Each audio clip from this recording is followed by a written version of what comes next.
Attention please, अस्सलाम वालेकुम। तमाम फ़र्स्ट ईयर के स्टूडेंट्स को हिदायत दी जाती है कि वो एनरोलमेंट फॉर्म को इंटरमीडिएट बोर्ड कराची के ऑफिशियल वेबसाइट से डाउनलोड करें, फिलअप करें। उसके बाद उसका प्रिंट आउट लेने के बाद इस एनरोलमेंट फॉर्म को उन तमाम ज़रूरी कागजात डॉक्यूमेंट्स के साथ अपने कॉलेज की कॉपीज़ के साथ अपने कॉलेजेस में जमा करा दीजिए। क्या करना है, पहले आप उसको फिलअप करेंगे डाउनलोड करके, फिर उसका प्रिंट लेंगे, फिर उसके साथ ज़रूरी कागजात की कॉपीज़ अटैच करेंगे जो उसमें डिमांड की गई है, जिसकी रिक्वायरमेंट है। उन तमाम डॉक्यूमेंट्स को अटैच करने के बाद अपने कॉलेजेस में अपने कॉलेजेस में जमा कराएंगे।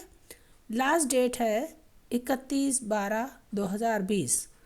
ध्यान रखिए, last date of submission of enrolment form is 31/12/2020। ये ऐलान AA सेंटर की मदद से किया गया।